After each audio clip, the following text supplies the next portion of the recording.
Assalamualaikum warahmatullahi wabarakatuh. Perkenalkan, nama saya Muhammad Tegar Feriansyah dengan NIM 2010-5041. Di sini saya mau mempresentasikan tentang konsep kewajiban. Konsep kewajiban tersendiri mempunyai pengertian, yaitu kewajiban adalah salah satu elemen penting dalam neraca yang akan menghasilkan informasi semantik jika dihubungkan dengan elemen-elemen lainnya.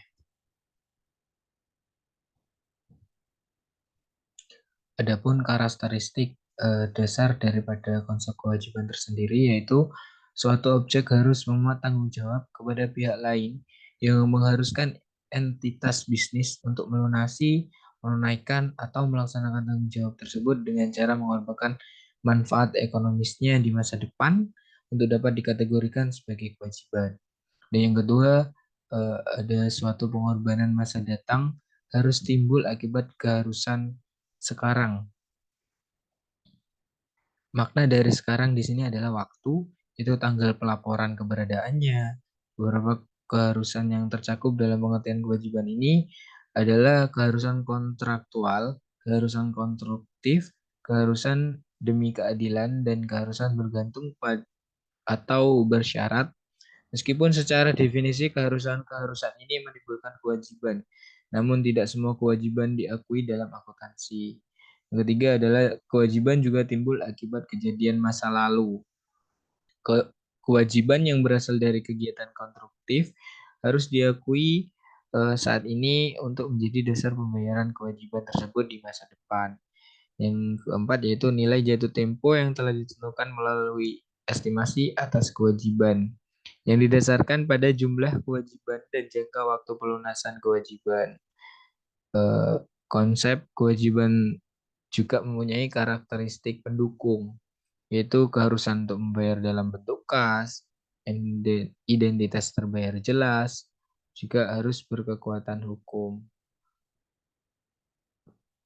Di sini juga ada konsep pengakuan dan pengukuran. Pengakuan ada beberapa atau ada 4 kaidah pengakuan untuk menunjukkan pengakuan kewajiban, yaitu adanya dasar hukum. Keberadaan dasar hukum maksudnya terdapat dasar hukum yang meyakinkan untuk mengakui adanya kewajiban. Dalam hal ini, adanya faktor pembelian dapat menjadi dasar hukum yang meyakinkan untuk mengakui kewajiban. Dan yang kedua, ada ketetapan konsep dasar konservatisme. Ketetapan konsep dasar konservatisme maksudnya di sini berkaitan dengan keterandalan. Dalam konsep konversatisme, kerugian dapat segera diakui sedangkan untung tidak. Contohnya kewajiban jaminan suku cadang sudah dapat diakui meskipun belum terjadi. Yang ketiga ketentuan substansi ekonomi transaksi. Ketertentuan substansi ekonomik transaksi berkaitan dengan relevansi informasi utang sewa guna dapat diakui pada saat transaksi meskipun tidak ada transfer hak milik. Yang terakhir ada keterukuran nilai kewajiban. Keterukuran nilai kewajiban maksudnya adalah kewajiban tersebut datang secara pasti dan nilai rupiahnya dapat diukur. Dan yang terakhir ada konsep pengukuran. Konsep pengukuran tersendiri ada beberapa hal yang harus diperhatikan dalam pengukuran ini, yaitu sebagai berikut. Kewajiban dalam pembelian kredit. Dalam pembelian aset, pengukuran yang objektif adalah cost tunai atau cost tunai implisit. Kewajiban juga harus diukur sesuai dengan aset.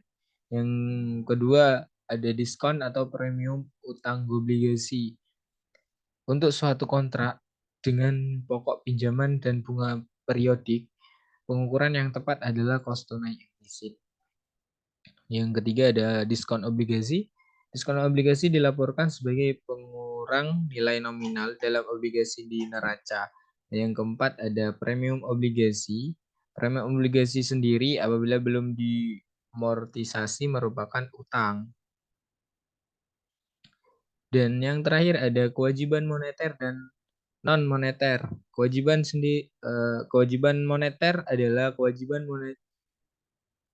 Kewajiban yang pengorbanan sumber ekonomi masa datangnya berupa kas dengan jumlah rupiah dan saat yang pasti. Kewajiban non moneter adalah kewajiban untuk menyediakan barang dan jasa dengan jumlah dan saat yang cukup, pasti yang biasanya timbul karena penerimaan pembayaran di muka untuk barang dan jasa tersebut. Mungkin itu saja yang bisa saya sampaikan.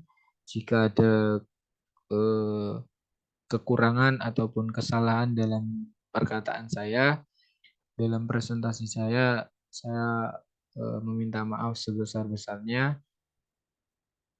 Sekian dan terima kasih. Wabillahi taufiq walhidayah. Wassalamualaikum warahmatullahi wabarakatuh.